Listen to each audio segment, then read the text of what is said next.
ಸಪ್ನಾ ಹಾಸಿಗೆಯ ಮೇಲೆ ಮಲಗಿದ್ದ ತನ್ನ ಅತ್ತೆಯ ಬಳಿ ಕುಳಿತಿದ್ದಳು. ಅವಳ ಮನಸ್ಸು ಎಲ್ಲೋ ದೂರ ಆಳವಾದ ಕತ್ತಲೆಯಲ್ಲಿ ಕಳೆದುಹೋಗಿತ್ತು. ಅವಳ ಕಣ್ಣುಗಳು ಕಣ್ಣೀರಿನಿಂದ ತುಂಬಿದ್ದವು, ಆದರೆ ಅವಳು ಕಷ್ಟಪಟ್ಟು ಆ ಕಣ್ಣೀರನ್ನು ಒರೆಸಿಕೊಂಡಳು. ಈ ಸಮಯದಲ್ಲಿ ಅವಳು ತನ್ನ ಅತ್ತೆಯ ಮಲಮೂತ್ರವನ್ನು ಸ್ವಚ್ಛಗೊಳಿಸುತ್ತಿದ್ದಳು. ಇದೇ ಅತ್ತೆಗೋಸ್ಕರ ಅವಳು ತನ್ನ ವೃತ್ತಿ ಜೀವನ ಮತ್ತು ಜೀವನದ ಹಲವು ವರ್ಷಗಳ ಶ್ರಮವನ್ನು ತ್ಯಜಿಸಿದಳು. ಇದೇ ಅತ್ತೆ ಅವಳನ್ನು ಎಂದಿಗೂ ಮನಸ್ಸಿನಿಂದ ಸ್ವೀಕರಿಸಲಿಲ್ಲ. ಯಾವಾಗಲೂ ಅವಳ ಸೇವೆಯಲ್ಲಿ ನ್ಯೂನತೆಗಳನ್ನೇ ಹುಡುಕುತ್ತಿದ್ದರು. 4 ವರ್ಷಗಳ ಹಿಂದೆ ಸಪ್ನಾ ಒಂದು ಬಹುರಾಷ್ಟ್ರೀಯ ಕಂಪನಿಯಲ್ಲಿ ಕೆಲಸ ಮಾಡುತ್ತಿದ್ದಳು. ಅವಳಿಗೆ ಉತ್ತಮ ಸಂಬಳ ಸಿಗುತ್ತಿತ್ತು. ಒಂದು ದಿನ ಅವಳು ಆಫೀಸಿನಿಂದ ಮನೆಗೆ ಬಂದಾಗ ಅವಳ ಅತ್ತೆಯ ಆರೋಗ್ಯ ಸರಿಯಿರಲಿಲ್ಲ. ಅವಳು ಅತ್ತೆಯ ಆರೈಕೆ ಮಾಡಲು ಆಫೀಸಿನಿಂದ 2 ದಿನಗಳ ರಜೆ ತೆಗೆದುಕೊಂಡಳು. ವೈದ್ಯರಿಗೆ ತೋರಿಸಿ ಬಂದಳು. ಆದರೆ ಒಂದು ರಾತ್ರಿ ಇದ್ದಕ್ಕಿದ್ದಂತೆ ಅವಳ ಅತ್ತೆಗೆ ಪಾರ್ಶ್ವವಾಯು ಆಯಿತು. ಈಗ ಅತ್ತೆಯ ಆರೈಕೆಯ ಸಂಪೂರ್ಣ ಜವಾಬ್ದಾರಿ ಸಪ್ನಾದ ಮೇಲಿತ್ತು. ಅವಳ ಗಂಡ ಅವಿನಾಶ್ ತಾಯಿಯ ಆರೈಕೆ ಮಾಡಲು ನೀನು ಮನೆಯಲ್ಲೇ ಇರು. ನಮ್ಮಲ್ಲಿ ಹಣಕಾಸಿನ ಕೊರತೆಯೇನೂ ಇಲ್ಲ. ನೀನು ಭವಿಷ್ಯದಲ್ಲಿ ಗರ್ಭಿಣಿಯಾದರೆ ಕೆಲಸ ಬಿಡಬೇಕಾಗುತ್ತದೆ ಎಂದು ಪದೇ ಪದೇ ಹೇಳುತ್ತಿದ್ದನು. ಸಪ್ನಾ ಒಳ್ಳೆಯ ಸೊಸೆಯಾಗಲು ತನ್ನ ವೃತ್ತಿ ಜೀವನವನ್ನು ತ್ಯಾಗ ಮಾಡಿದಳು ಮತ್ತು ಬಹುಶಃ ಇದು ಅವಳ ಜೀವನದ ದೊಡ್ಡ ತಪ್ಪು. ಮನೆ ಮತ್ತು ಕುಟುಂಬಕ್ಕಾಗಿ ತನ್ನ ಕನಸುಗಳನ್ನು ತ್ಯಜಿಸುವುದು ತಪ್ಪು ಅಲ್ಲ, ಆದರೆ ಮನೆಯವರು ಅದಕ್ಕೆ ಅರ್ಹರಾಗಿರಬೇಕು. ಇಂದು ಅವಿನಾಶ್ನ ಸತ್ಯಾಸತ್ಯತೆ ತಿಳಿದಾಗ ಅವಳ ಕಾಲುಗಳ ಕೆಳಗಿನ ನೆಲವೇ ಕುಸಿದು ಹೋಯಿತು. ಆರಂಭದಲ್ಲಿ ಅವಳು ತನ್ನನ್ನು ಸಂಪೂರ್ಣವಾಗಿ ಅತ್ತೆಯ ಸೇವೆಗೆ ಅರ್ಪಿಸಿಕೊಂಡಳು. ಅವಳಿಗೆ ಹಗಲು ರಾತ್ರಿಯ ಪರಿವೆಯೇ ಇರಲಿಲ್ಲ, ಆದರೆ ನಿಧಾನವಾಗಿ ಅವಳ ಗಂಡ ಮೊದಲಿನಂತೆ ಪ್ರೀತಿಸುತ್ತಿಲ್ಲ ಎಂದು ಅವಳಿಗೆ ಅನಿಸಿತು.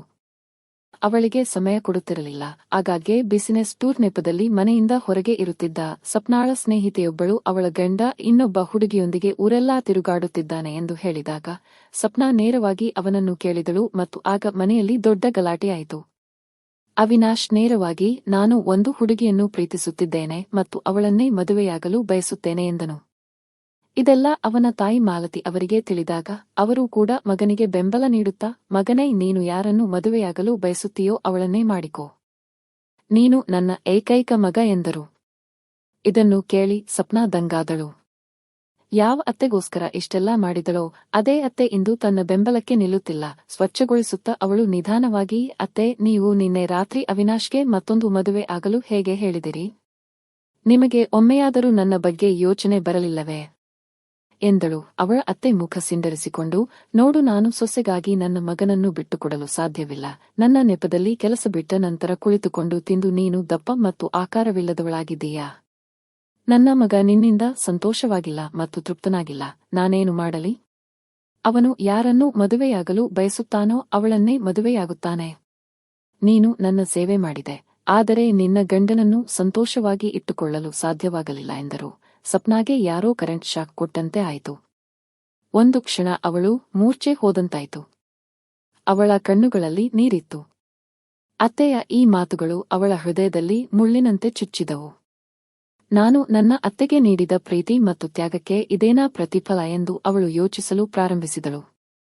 ಇಷ್ಟು ವರ್ಷಗಳ ನನ್ನ ಸೇವೆ ಒಂದು ಕ್ಷಣದಲ್ಲಿ ಮಣ್ಣು ಪಾಲಾಯಿತು. ಹೌದು, ನಾನು ನಿಜವಾಗಿಯೂ ಕೆಟ್ಟವಳು, ಏಕೆಂದರೆ ನಾನು ಸ್ವಾರ್ಥಿಯಲ್ಲ. ನಾನು ಯಾವಾಗಲೂ ಇತರರ ಬಗ್ಗೆ ಯೋಚಿಸುತ್ತಿದ್ದೆ.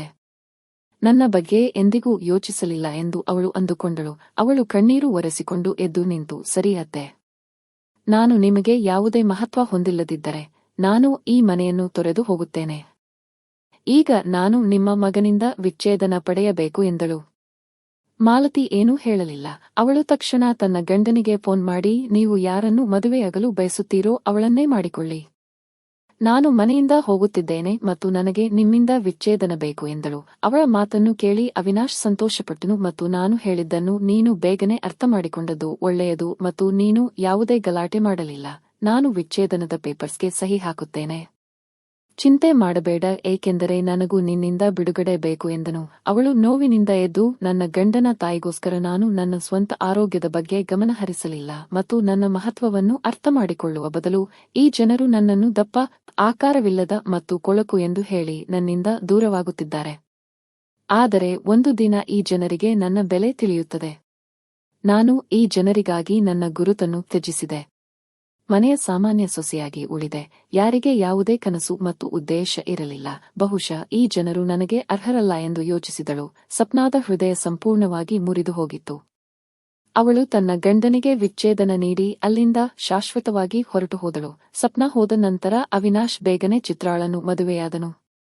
ಚಿತ್ರಾ ಆ ಮನೆಯಲ್ಲಿ ಸೊಸೆಯಾಗಿ ಬಂದಳು. ಅವಳು ತುಂಬಾ ಸಂತೋಷವಾಗಿದ್ದಳು. ಅವಳು ಅವಿನಾಶ್ನನ್ನು ಸಂಪೂರ್ಣವಾಗಿ ತನ್ನ ಹಿಡಿತದಲ್ಲಿಟ್ಟುಕೊಂಡಿದ್ದೇನೆಂದು ಮತ್ತು ತನ್ನ ಜೀವನವು ಸಂತೋಷದಿಂದ ಕೂಡಿರುತ್ತದೆ ಎಂದು ಭಾವಿಸಿದ್ದಳು. ಮೇಲಾಗಿ ಅತ್ತೆ ಒಂದು ಮೂಲೆಯಲ್ಲಿ ಹಾಸಿಗೆಯಲ್ಲಿ ಮಲಗಿರುತ್ತಾರೆ, ಹಾಗಾಗಿ ಇಡೀ ಮನೆಯ ಮೇಲೆ ತಾನೇ ಆಳ್ವಿಕೆ ನಡೆಸಬಹುದು ಎಂದು ತಿಳಿದುಕೊಂಡಿದ್ದಳು. ಆದರೆ ಅವಿನಾಶ್ ಮತ್ತು ಅವನ ಅತ್ತೆಗೆ ಅವಳಿಂದ ಸಾಕಷ್ಟು ನಿರೀಕ್ಷೆಗಳಿವೆ ಎಂದು ಚಿತ್ರಾಗೆ ಬೇಗನೆ ಅರ್ಥವಾಯಿತು. ಅವಳ ಅತ್ತೆ ಬೆಳಿಗ್ಗೆ ಎದ್ದ ತಕ್ಷಣ ಅವಳಿಗೆ ಕೂಗಲು ಪ್ರಾರಂಭಿಸುತ್ತಿದ್ದರು. ಇದರಿಂದ ಅವಳು ಕೋಪಗೊಳ್ಳುತ್ತಿದ್ದಳು.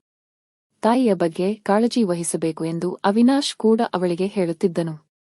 ಆದರೆ ಚಿತ್ರಾ ಸಪ್ನಾದಂತೆ ಅಷ್ಟು ಸಮರ್ಪಿತಳಲ್ಲ ಮತ್ತು ಯಾವುದೇ ಜವಾಬ್ದಾರಿಯನ್ನು ತೆಗೆದುಕೊಳ್ಳಲು ಸಿದ್ಧಳಿಲ್ಲ ಎಂದು ಅವಿನಾಶ್ ಮತ್ತು ಮಾಲತಿ ಅವರಿಗೆ ಬೇಗನೆ ಅರ್ಥವಾಯಿತು. ಒಂದು ದಿನ ಚಿತ್ರಾ ನೇರವಾಗಿ ಅವಿನಾಶ್ಗೆ, ನಾನು ನಿನ್ನನ್ನು ಮಾತ್ರ ಮದುವೆಯಾಗಿದ್ದೇನೆ. ನಾನು ನಿನ್ನ ಹೆಂಡತಿ. ನಿನ್ನ ತಾಯಿಯನ್ನು ನೋಡಿಕೊಳ್ಳುವ ಕೆಲಸದಾಕೆಯಲ್ಲ. ನಾನು ನಿನ್ನ ತಾಯಿಯನ್ನು ನೋಡಿಕೊಳ್ಳಲು ಸಾಧ್ಯವಿಲ್ಲ. ನಾನು ಅಷ್ಟು ದೊಡ್ಡ ಜವಾಬ್ದಾರಿಯನ್ನು ತೆಗೆದುಕೊಳ್ಳಲು ಸಾಧ್ಯವಿಲ್ಲ. ನಾನು ಸಪ್ನಾಳಂತೆ ದಡ್ಡಳಲ್ಲ. ಅವಳು ತನ್ನ ಬಗ್ಗೆ ಎಂದಿಗೂ ಯೋಚಿಸಲಿಲ್ಲ ಮತ್ತು ಗಾಣದೆತ್ತಿನಂತೆ ನಿಮ್ಮ ತಾಯಿಯ ಸೇವೆ ಮಾಡುತ್ತಾ ಇದ್ದಳು. ಅದಕ್ಕೆ ಏನು ಫಲ ಸಿಕ್ಕಿತು? ಅವಳು ನಿನ್ನನ್ನು ಕಳೆದುಕೊಂಡಳು. ಈ ಸಂಬಂಧವನ್ನು ಕಳೆದುಕೊಂಡಳು. ನಾನು ಕೂಡ ಅವಳ ಜಾಗಕ್ಕೆ ಹೋಗಲು ಬಯಸುವುದಿಲ್ಲ. ಆದ್ದರಿಂದ ನಾನು ಅತ್ತೆಯ ಸೇವೆ ಮಾಡುವುದಿಲ್ಲ ಎಂದಳು. ಇದನ್ನು ಕೇಳಿ ಅವಿನಾಶ್ಗೆ ಆಘಾತವಾಯಿತು. ಚಿತ್ರಾ ಮುಂದುವರೆದು, ನೀವು ನಿಮ್ಮ ತಾಯಿಯನ್ನು ವೃದ್ಧಾಶ್ರಮಕ್ಕೆ ಕಳುಹಿಸಿ, ಅದು ನಮಗೆ ಒಳ್ಳೆಯದು ಎಂದಳು. ಮಾಲತಿ ಕೂಡ ಕೋಣೆಯೊಳಗೆ ಮಲಗಿಕೊಂಡು ಎಲ್ಲವನ್ನೂ ಕೇಳಿಸಿಕೊಳ್ಳುತ್ತಿದ್ದರು. ಸಪ್ನಾ ತನಗಾಗಿ ಎಷ್ಟು ಮಾಡಿದಳು ಎಂದು ಈಗ ಅವರಿಗೆ ಅನಿಸುತ್ತಿತ್ತು. ಅವಿನಾಶ್ ತಲೆ ತಗ್ಗಿಸಿ ಕೋಣೆಯೊಳಗೆ ಬಂದಾಗ ಮಾಲತಿ, ಮಗನೇ, ನೀನು ನನ್ನನ್ನು ವೃದ್ಧಾಶ್ರಮಕ್ಕೆ ಕಳುಹಿಸುತ್ತೀಯಾ ಎಂದು ಕೇಳಿದರು. ಅವಿನಾಶ್ ತಲೆ ತಗ್ಗಿಸಿದನು. ಅವನು ಗದ್ಗದಿತನಾಗಿ, ಅಮ್ಮ, ನಮ್ಮಿಂದ ದೊಡ್ಡ ತಪ್ಪು ಆಗಿದೆ.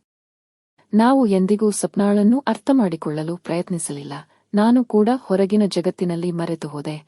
ನಾನು ಹೊರಗೆ ನಿಶ್ಚಿಂತೆಯಿಂದ ನನ್ನ ಜೀವನವನ್ನು ನಡೆಸುತ್ತಿರುವುದಕ್ಕೆ ಕಾರಣ ಮನೆಯಲ್ಲಿ ಸಪ್ನಾ ನಿನ್ನನ್ನು ನೋಡಿಕೊಳ್ಳುತ್ತಿದ್ದಳು. ಆದರೆ ಈಗ ಎಲ್ಲವನ್ನೂ ನಾನೇ ನನ್ನ ಕೈಯಾರೆ ಹಾಳು ಮಾಡಿಕೊಂಡಿದ್ದೇನೆ. ಈಗ ನಾನೇನು ಮಾಡಲಿ? ನನಗೆ ಏನೂ ಅರ್ಥವಾಗುತ್ತಿಲ್ಲ. ನಾನು ಚಿತ್ರಾಗೆ ತಿಳಿ ಹೇಳಲು ಪ್ರಯತ್ನಿಸುತ್ತೇನೆ ಎಂದನು. ಅವನು ಚಿತ್ರಾಗೆ ತಿಳಿ ಹೇಳಲು ಪ್ರಯತ್ನಿಸಿದಾಗ ಚಿತ್ರಾಗೆ ಸಿಟ್ಟು ಬಂತು. ಇದೆಲ್ಲ ತುಂಬಾ ಸುಲಭ ಎಂದು ಅವಳು ಅಂದುಕೊಂಡಿದ್ದಳು. ತನಗೆ ಆರಾಮದಾಯಕ ಜೀವನ ಸಿಗುತ್ತದೆ, ಗಂಡನ ಪ್ರೀತಿ ಸಿಗುತ್ತದೆ ಮತ್ತು ಅತ್ತೆಯಿಂದ ಮುಕ್ತಿ ಸಿಗುತ್ತದೆ ಎಂದು ಭಾವಿಸಿದ್ದಳು. ಆದರೆ ಮನೆಯಲ್ಲಿ ಒಂದು ರೀತಿಯ ವಿಚಿತ್ರವಾದ ಒತ್ತಡ ಹರಡಿತ್ತು. ಯಾರೂ ಯಾರ ಮಾತನ್ನು ಅರ್ಥಮಾಡಿಕೊಳ್ಳಲು ಸಿದ್ಧರಿರಲಿಲ್ಲ. ಚಿತ್ರಾ ಯಾವಾಗಲೂ ಮೋಜು ಮಸ್ತಿಯಲ್ಲಿ ಬದುಕುವ ಹುಡುಗಿಯಾಗಿದ್ದಳು ಮತ್ತು ಅವಳಿಗೆ ಮನೆಯ ಇಂತಹ ವಾತಾವರಣವನ್ನು ಸಹಿಸಲು ಸಾಧ್ಯವಾಗುತ್ತಿರಲಿಲ್ಲ. ಸದ್ಯಕ್ಕೆ ಅವಿನಾಶ್ ಮಾತ್ರ ತನ್ನ ತಾಯಿಯನ್ನು ನೋಡಿಕೊಳ್ಳುತ್ತಿದ್ದನು. ಅವನು ತನ್ನ ತಾಯಿಯನ್ನು ನೋಡಿಕೊಳ್ಳಲು ಯಾರನ್ನೂ ಇಟ್ಟುಕೊಳ್ಳಲು ಸಾಧ್ಯವಾಗುತ್ತಿರಲಿಲ್ಲ, ಏಕೆಂದರೆ ಅವನ ಸಂಬಳ ಅಷ್ಟೊಂದು ಹೆಚ್ಚಿರಲಿಲ್ಲ. ಮನೆಯ ಸಾಲವನ್ನು ತೀರಿಸಲು ಅವನ ಸಂಬಳದ ದೊಡ್ಡ ಭಾಗ ಖರ್ಚಾಗುತ್ತಿತ್ತು ಮತ್ತು ಅವನ ಜೀವನ ಶೈಲಿ ಕೂಡ ಹೇಗಿತ್ತೆಂದರೆ ಅವನ ಖರ್ಚುಗಳು ತುಂಬಾ ಹೆಚ್ಚಾಗಿದ್ದವು. ಅದರ ಮೇಲೆ ಚಿತ್ರಾ ಕೂಡ ಮುಕ್ತವಾಗಿ ಖರ್ಚು ಮಾಡುತ್ತಿದ್ದಳು. ಒಂದು ದಿನ ಅವನ ಅತ್ತೆ ಹಾಸಿಗೆಯನ್ನು ಗಲೀಜು ಮಾಡಿಕೊಂಡರು. ಆ ಸಮಯದಲ್ಲಿ ಅವಿನಾಶ್ ಮನೆಯಲ್ಲಿ ಇರಲಿಲ್ಲ. ಇಡೀ ಮನೆಯಲ್ಲಿ ದುರ್ವಾಸನೆ ಹರಡಲು ಪ್ರಾರಂಭಿಸಿತು. ಇದರಿಂದ ಅವಳು ಕೋಪದಿಂದ ಕಿರಿಕಿರಿಗೊಂಡಳು. ಅದೇ ದಿನ ಅವಳು ಅವಿನಾಶ್ಗೆ ಫೋನ್ ಮಾಡಿ, ನೀನು ನಿನ್ನ ತಾಯಿಯನ್ನು ವೃದ್ಧಾಶ್ರಮಕ್ಕೆ ಕಳುಹಿಸು, ಇಲ್ಲದಿದ್ದರೆ ನನಗೆ ವಿಚ್ಛೇದನ ಕೊಡು ಎಂದಳು. ಇದನ್ನು ಕೇಳಿ ಅವಿನಾಶ್ ಆಘಾತಗೊಂಡನು. ಆದರೆ ಈಗ ಅವನಿಗೆ ಅರ್ಥವಾಗುತ್ತಿತ್ತು, ಸಂಸಾರ ಕೇವಲ ಸುಂದರವಾದ ಮುಖದಿಂದ ನಡೆಯುವುದಿಲ್ಲ. ಅದಕ್ಕಾಗಿ ತ್ಯಾಗ, ಸಹನೆ ಮತ್ತು ಒಳ್ಳೆಯ ಹೃದಯ ಇರಬೇಕು. ಅದು ಸಪ್ನಾಳಲ್ಲಿತ್ತು ಮತ್ತು ಚಿತ್ರಾಳಲ್ಲಿ ಇರಲಿಲ್ಲ. ಕೊನೆಗೂ ಈ ಸಂಬಂಧವು ಅಂತ್ಯವಾಯಿತು.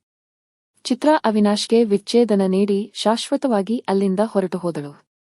ಈಗ ಹಾಸಿಗೆಯಲ್ಲಿ ಬಿದ್ದಿದ್ದ ತಾಯಿಯೊಂದಿಗೆ ಮನೆಯ ಮೌನ ಅವಿನಾಶ್ನನ್ನು ತಿನ್ನಲು ಬರುತ್ತಿರುವಂತೆ ಅನಿಸುತ್ತಿತ್ತು. ಮೇಲಾಗಿ ಮನಸ್ಸಿನಲ್ಲಿ ಆಳವಾದ ಪಶ್ಚಾತ್ತಾಪ ಅವನನ್ನು ಬದುಕಲು ಬಿಡುತ್ತಿರಲಿಲ್ಲ. ಒಂದು ದಿನ ಅವಿನಾಶ್ ನಿರ್ಧರಿಸಿದನು, ಇನ್ನು ಸಾಕು, ನಾನು ಇಂದೇ ಹೋಗಿ ಸಪ್ನಾಗೆ ಕ್ಷಮೆ ಕೇಳುತ್ತೇನೆ ಮತ್ತು ಅವಳನ್ನು ವಾಪಸ್ ಕರೆದುಕೊಂಡು ಬರುತ್ತೇನೆ. ಪಶ್ಚಾತ್ತಾಪದಿಂದ ತುಂಬಿದ್ದ ಅವಿನಾಶ್ ಸಪ್ನಾಗೆ ಕ್ಷಮೆ ಕೇಳಲು ಅವಳ ಮನೆಗೆ ಹೋದಾಗ ಅವಳ ಇಡೀ ಮನೆ ಹೂವುಗಳಿಂದ ಅಲಂಕರಿಸಲ್ಪಟ್ಟಿರುವುದನ್ನು ಕಂಡು ಅವನು ಆಘಾತಗೊಂಡನು. ಸುತ್ತಮುತ್ತಲಿನ ಜನರನ್ನು ಕೇಳಿದಾಗ ಇಂದು ಮದುವೆ ಹಾಲ್ನಲ್ಲಿ ಸಪ್ನಾಗೆ ಮದುವೆ ಇದೆ ಎಂದು ತಿಳಿದುಬಂತು. ಅವನು ಮದುವೆ ಹಾಲ್ಗೆ ಓಡಿಹೋದನು. ಆದರೆ ಅಲ್ಲಿಗೆ ತಲುಪಿದಾಗ ಸಪ್ನಾಳ ಹಣೆಯಲ್ಲಿ ಇನ್ನೊಬ್ಬನ ಸಿಂಧೂರ ಹೊಳೆಯುತ್ತಿರುವುದನ್ನು ಮತ್ತು ಸಪ್ನಾ ತನ್ನ ಗಂಡನ ಕೈ ಹಿಡಿದು ಹೂವುಗಳಿಂದ ಅಲಂಕರಿಸಲ್ಪಟ್ಟ ಕಾರಿನಲ್ಲಿ ತನ್ನ ಹೊಸ ಜೀವನದ ಕಡೆಗೆ ಸಾಗುತ್ತಿರುವುದನ್ನು ನೋಡಿದನು. ಸಪ್ನಾ ಈಗ ಇನ್ನೊಬ್ಬರ ವಧುವಾಗಿದ್ದಳು ಮತ್ತು ರವಿಯ ಪ್ರಪಂಚವು ಸಪ್ನಾ ಅವಳನ್ನು ಎಲ್ಲಿ ಬಿಟ್ಟು ಹೋದಳೋ ಅಲ್ಲಿಯೇ ನಿಂತು ಹೋಯಿತು. ಈಗ ಅವನ ಪಾಲಿಗೆ ತಾಯಿಯ ಜವಾಬ್ದಾರಿ ಮತ್ತು ಆಳವಾದ ಪಶ್ಚಾತ್ತಾಪ ಉಳಿದಿತ್ತು. ಸ್ನೇಹಿತರೇ, ಸಂಬಂಧಗಳಲ್ಲಿ ತ್ಯಾಗ ಮುಖ್ಯ, ಆದರೆ ಆತ್ಮಗೌರವ ಅದಕ್ಕಿಂತಲೂ ಮುಖ್ಯ. ನಿಮ್ಮ ಪ್ರೀತಿ ಮತ್ತು ಸೇವೆಯನ್ನು ಗೌರವಿಸದವರಿಗಾಗಿ ನಿಮ್ಮನ್ನು ನೀವು ಕಳೆದುಕೊಳ್ಳಬಾರದು. ನೀವು ಈ ಕಥೆಯನ್ನು ಇಷ್ಟಪಟ್ಟಿದ್ದೀರಿ ಎಂದು ಭಾವಿಸುತ್ತೇನೆ. ಹೆಚ್ಚಿನ ಕಥೆಗಳಿಗಾಗಿ ನಮ್ಮ ಚಾನೆಲ್ ಅನ್ನು ಸಬ್ಸ್ಕ್ರೈಬ್ ಮಾಡಲು ಮರೆಯಬೇಡಿ. ಧನ್ಯವಾದಗಳು.